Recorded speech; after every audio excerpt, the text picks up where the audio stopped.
Bună seara! Începe emisiunea Conexiuni Economice la TVR Moldova. În această seară vom discuta despre avantajele și oportunitățile economice ale regiunii Moldova din România, dar și Republica Moldova, iar invitatul special este Ion Ștefanovici, președintele Centrului de Analiză, Planificare și Dezvoltare Regională din România, căruia îi spun bună seara și bine ați venit la emisiunea Conexiuni Economice, dar și la TVR Moldova.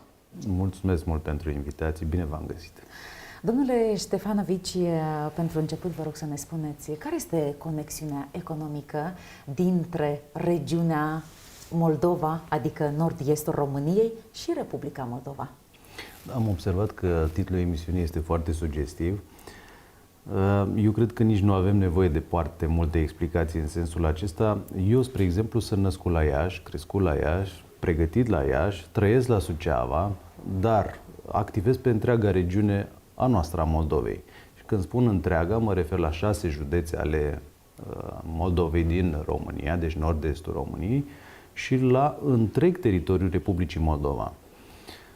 Deci conexiunile sunt în primul rând de conștiință, de societate, deci sunt societale deja. Ne întrepătrundem în foarte multe programe, proiecte cu finanțări europene și nu numai europene, ci și guvernamentale, de pe ambele părți ale prutului.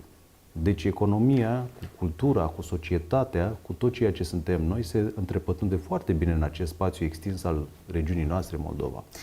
Dacă tot spuneți că sunteți de la Iași și locuiți la Suceava, vă rog să ne spuneți care sunt relațiile comerciale între județele de la graniță, Iași, Suceava, Botoșani, Neamț, Bacău, cu Republica Moldova? În primul rând, e foarte important să știm că discutăm despre o fluidizare, în primul rând, economică, între ceea ce înseamnă producția din Republica Moldova și întreg teritoriul României.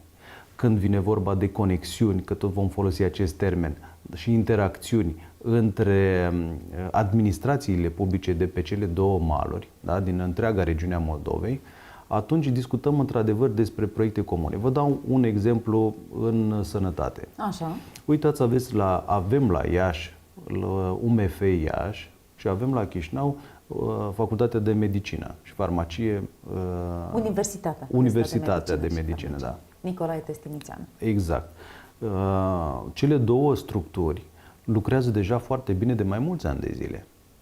Într-adevăr, preocuparea noastră actuală, și am discutat cu domnul rector aici la Chișinău, este de a încuraja, de a dezvolta structurile și departamentele dedicate fondurilor europene, în așa fel încât ele să intre și pe acest exercițiu 2021-2027, exercițiu financiar european mă refer, în liniile de finanțare așa, destul de abrupt.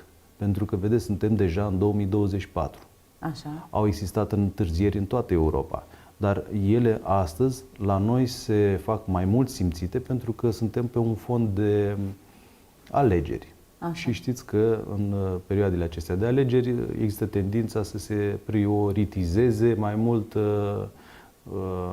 activitatea politică în detrimentul celei administrative și economice. Dar, la urma urmei, mediul privat, cercetarea, cum e cazul celor două structuri pe care le-am enunțat, trebuie să meargă de la sine. Și merg. Dar trebuie mai mult apropiate, mai mult îmbinate. Și distanța, fizic vorbind, nu e foarte mare între Iași și Chișinău. Așa este. Dar ce alte proiecte transfrontaliere finanțate de Uniunea Europeană mai există între regiunea Moldovei și Republica Moldova? Ar fi foarte bine să facem o precizare legată de modul în care a funcționat până la acest moment trilaterala România-Ucraina-Moldova sau România-Moldova-Ucraina, cum vrem să-i spunem, și cum funcționează astăzi, ca relații bilaterale.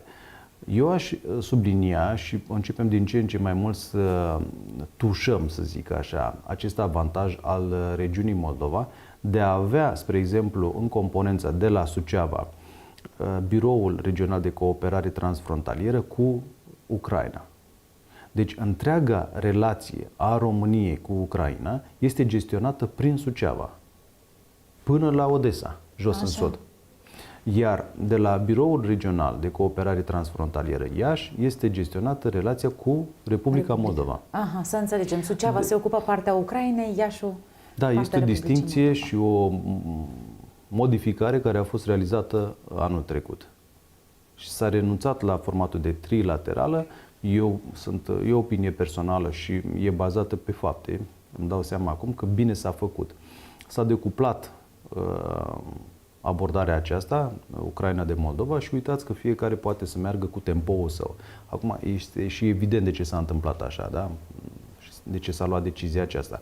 Ucraina are parcursul său, dar are Un război? o condiție specifică, exact, și alți timpi și alt format de negociere, Așa. pe când Republica Moldova are cu totul alt climat. Exact. Ne putem ocupa de lucruri firești, naturale, avem pace, avem o situație care ne permite și ne favorizează dezvoltarea.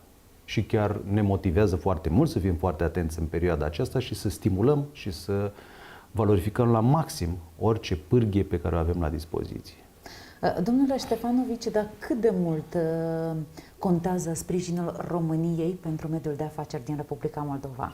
Asta cred că apreciază cel mai bine mediul de afaceri de la Chișinău, Bălț, din centru sau din sud.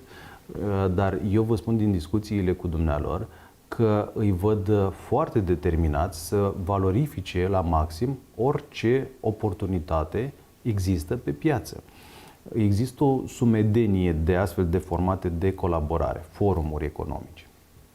Însă, aici la Chișinău, pentru că diplomația dumneavoastră economică, diplomația Ministerului de Externe, mă refer, de la Chișinău, face o treabă grozav de bună, care reușesc să înțeleagă, au reușit deja să înțeleagă foarte bine toate momentele pe care le traversează țara și se adaptează extraordinar de bine la ele, le valorifică. Și am observat că nu există o resursă umană, indiferent că vorbim despre externe, despre energie, despre dezvoltare, Ministerul Dezvoltării, supradimensionată. Nu, sunt o mână de oameni care sunt trași la maxim și își fac foarte bine treaba în condiții de stres maxim.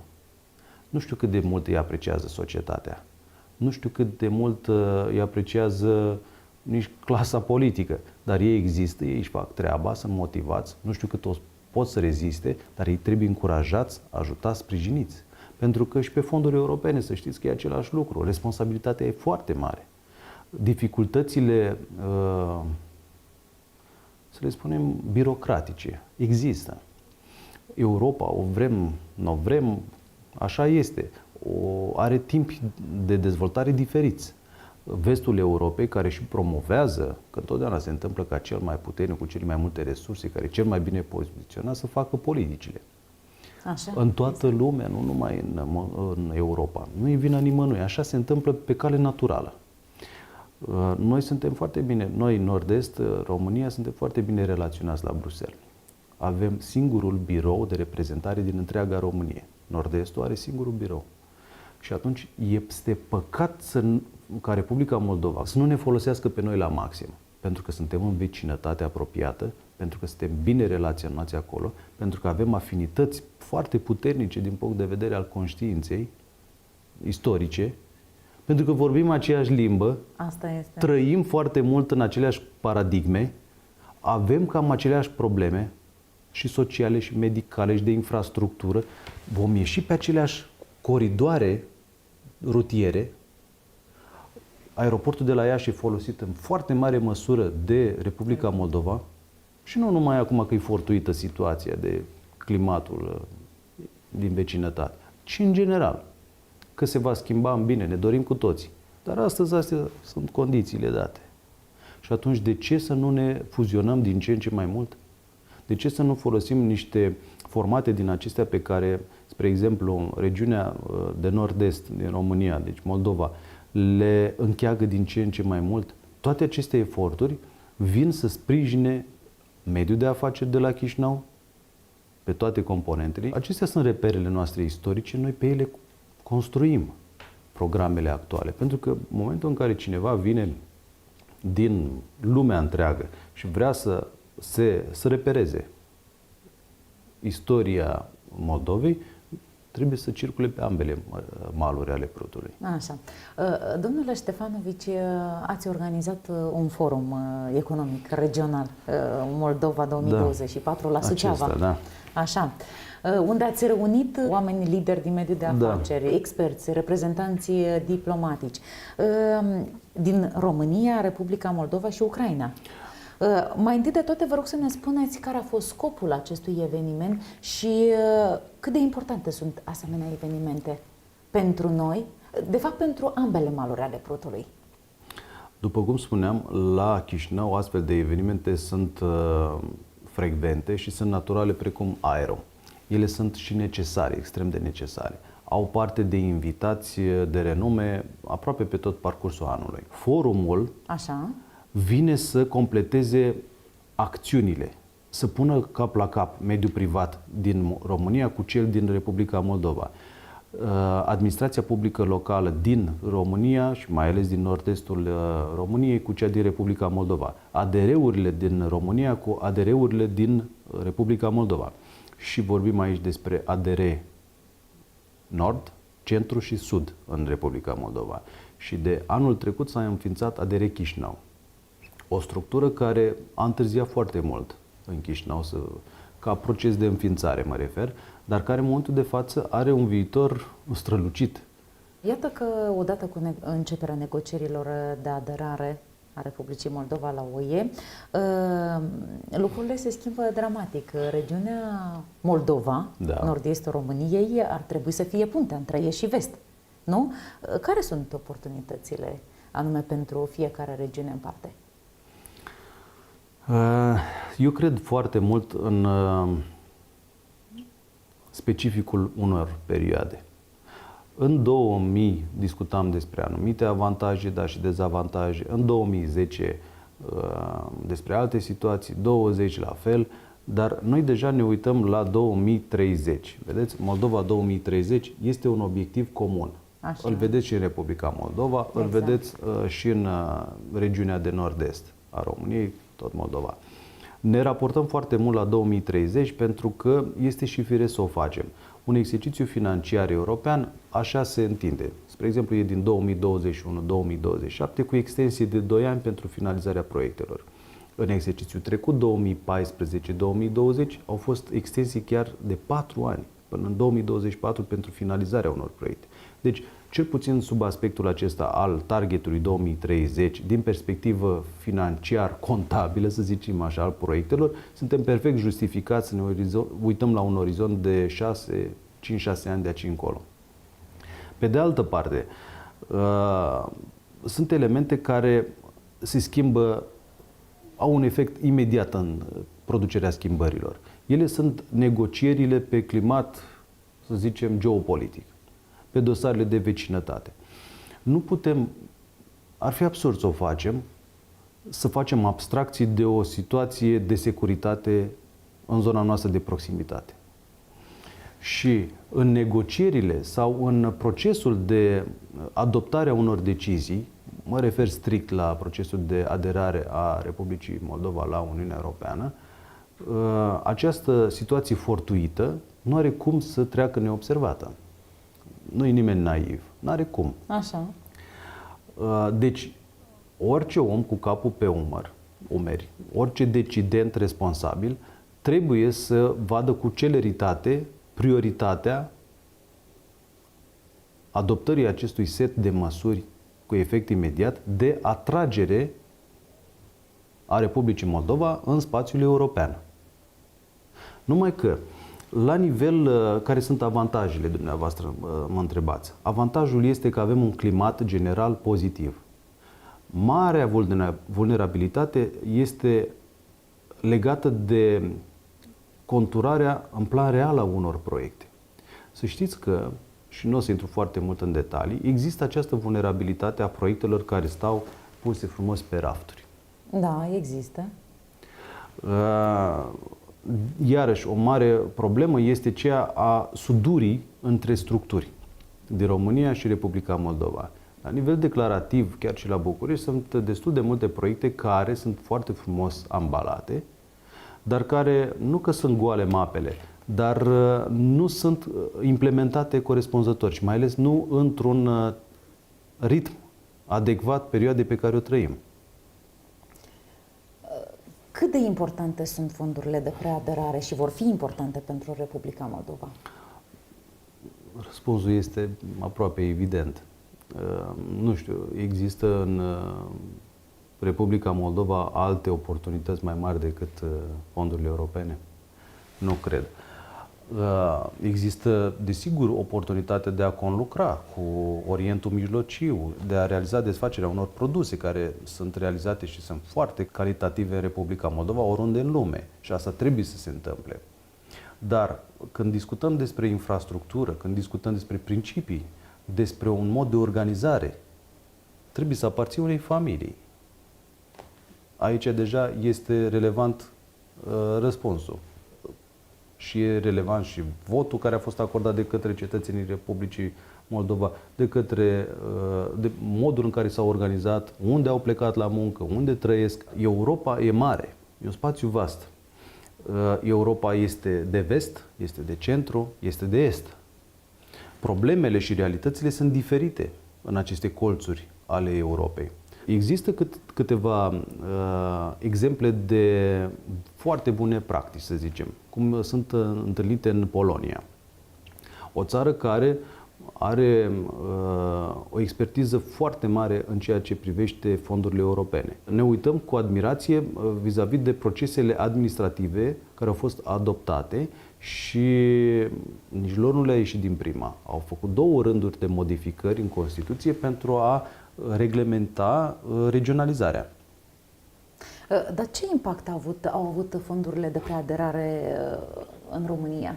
Știți, așa e în viață. Oamenii se obișnuiesc cu binele și, în general, nu mai reușesc să înțeleagă cum ar fi fost dacă nu ar fi avut anumite condiții. Dar dacă ne uităm la infrastructură de educație, infrastructură rutieră, dacă ne uităm la infrastructură medicală, și mă refer chiar la nivelul unor comune, dacă ne uităm la obiective de divertisment sau de cultură, ele există. Ele există pentru că, încet, încet, administrația publică locală a învățat cum să eficientizeze actul administrativ, cum să scrie proiecte, au înțeles de la sine că nu există altă cale decât rigoarea respectării unor principii și au înțeles și foarte bine cum funcționează coridoarele de la Bruxelles. Desigur că pentru vestici, vestul Europei, a fost mult mai facil. Au fost acolo și au făcut politici. Dacă e să prezentăm niște statistici așa, în grosomodo, uitați că 4 state, Germania, Franța, Spania, Italia, totalizează ca și fonduri europene trase într-un an sau într-un exercițiu financiar, poftim, pe anumite linii, cât restul de 23. E o realitate. Dar nu e vina celor 23 sau a celor 4. Există principii, există mecanisme, există capacități. Și, bineînțeles, există dimensiuni. Nu o să compar niciodată Croația, ca și dimensiune, cu Franța. E absurd. Domnule Ștefanovici, vă rog să ne vorbiți de autostrada A7. Noi, în ADR Nord-Est și în acțiunile regionale, urmează să mapăm la detaliu, sub aspect administrativ de cadastru, tot ce înseamnă arcuirea autostrăzii către Suceava, deci ea vine în Pașcani, Suceava, Siret, Ucraina. Dar pe tot acest parcurs avem nevoie să anticipăm avantajele, nodurile de descărcare, posibilitățile de dezvoltare logistică, parcuri industriale și toate mapate, asta este și concluzia forumului, mapate și puse la dispoziție atât a investitorilor români, cât și străini. Și aici se va lucra destul de mult cu inteligența artificială printr-o platformă care va deschide regiunea și eu sper să fie o extindere și a Republicii Moldova prin intermediul nostru către lume, către investițiile străine directe worldwide, cum se spune, la nivel mondial. Pentru că avem dosare foarte importante, se pune pe tapet reconstrucția Ucrainei, România, și uitați, județele noastre și din Republica Moldova și din România au fost în prima linie, au oferit tot sprijinul, suntem îndreptățiți și avem și avantajul acesta de a discuta în termeni de egalitate cu celelalte state despre implicarea României și a Republicii Moldova în acest proces de revenire și reconstrucție a Ucrainei. Iar A7 nu este doar o mapare pe unde trece A7, este cu mult mai mult. Ați menționat de reconstrucția Ucrainei, într-adevăr, războiul odată și odată se va sfârși. Doamne ajută să fie cât mai repede. Așa să fie. Cum va sprijini România? Facem eforturi deja în direcția aceasta a diplomației economice. România în sine are capacități limitate. După procesul acesta de mai bine de 3 decenii de dezindustrializare, nu putem spune astăzi că noi avem capacitatea măcar de a ne ocupa de toate capetele de pod din Ucraina. Deci noi deja de acum trebuie să trecem pe o gândire, unii trec pe economie de război, alții ar trebui să gândească în termen de reconstrucție și construcția viitorului. Așa. Și cred că noi suntem acei oameni. Banii trebuie să meargă în pace, nu în război. Asta este filozofia noastră. Deoarece ne aflăm chiar la finalul acestei emisiuni, vă rog să ne spuneți părerea, opinia dumneavoastră. La 20 octombrie va avea loc referendumul național, unde cetățenii vor trebui să răspundă. Și deja faceți referendum de pe acum? Vor trebui să răspundă dacă sunt pentru aderarea Republicii Moldova la UE. Care este mesajul dumneavoastră pentru telespectatorii care ne privesc și care sunt sceptici și nu știu ce să răspundă? Oamenii nu mai au nevoie să le spună cineva dacă e bine sau nu e bine. Nu așteaptă asta de la mine. Au nevoie să le spunem cu toții cum facem să punem în valoare ce avem în context european. Și dacă e posibil, exact cum vă spuneam mai devreme, să deschidem Moldova și către lume. Am observat în Republica Moldova mentalitatea aceasta de deschidere, dar și de apartenență la familie. Valorile de familie sunt foarte importante. Și eu îi văd că sunt afiliați cu sufletul la Europa. Domnule Ion Ștefanovici, iată că chiar am ajuns la finalul acestei emisiuni. Eu vă mulțumesc pentru participare și vă dorim mult succes și inspirație în toate proiectele la care munciți și vă mai așteptăm aici la Chișinău. Și eu vă mulțumesc cu mare drag pentru tot. Cu siguranță despre noi veți mai auzi vreo 20 de ani de aici încolo, deci mai avem... Și mulți încă, mai mult de 20 de ani. Avem proiecții pentru 20 de ani de muncă. Doamnelor, domnilor, vă mulțumim că ați ales să rămâneți alături de TVR Moldova, sunt Natalia Catan și ne revedem lunea viitoare la ora 21. O seară liniștită să aveți!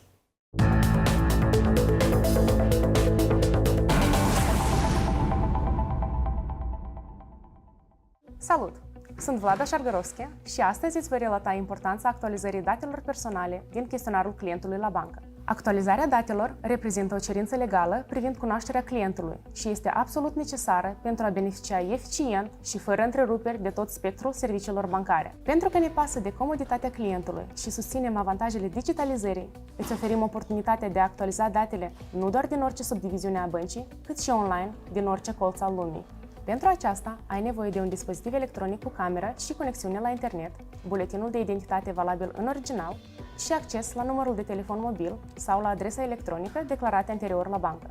În acest mod, poți actualiza datele personale oricând dispui de timp liber și îți va dura doar câteva minute, iar avantajul este că poți să faci asta chiar și în afara programului de lucru. Așadar, cum actualizezi datele la bancă?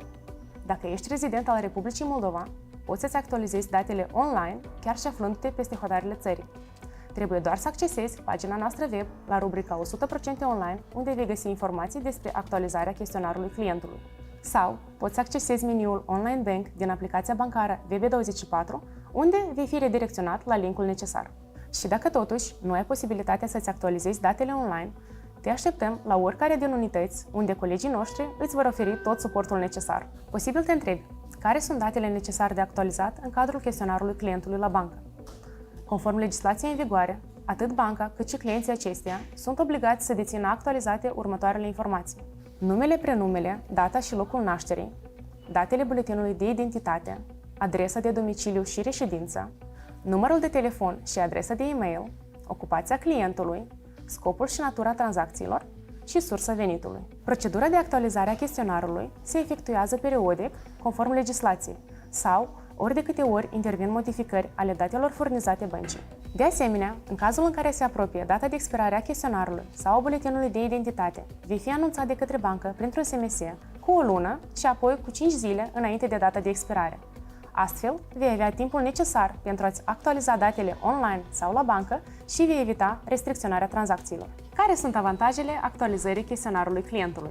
Asiguri siguranța tranzacțiilor și protecția conturilor tale în cazul detectării unor activități suspecte. Eviți restricționarea tranzacțiilor prin conturile tale, ceea ce poate fi deosebit de problematic în cazuri de urgență. Beneficiezi de oferte personalizate și relevante ție în funcție de datele furnizate la bancă. Țin să menționez că platforma folosește cele mai recente tehnologii de protecție a datelor, iar astfel poți să nu îți faci griji cu privire la siguranța și confidențialitatea datelor tale. Iar dacă ai nevoie de suport în timpul procesului, nu ezita să contactezi echipa noastră la 1303 de pe orice număr de telefon. Așadar, nu uita să-ți actualizezi chestionarul clientului pentru a te bucura în siguranță de toate serviciile oferite de banca noastră. Mulțumesc pentru atenție și te îndemn să ne urmărești și data viitoare pentru noi sfaturi din banking.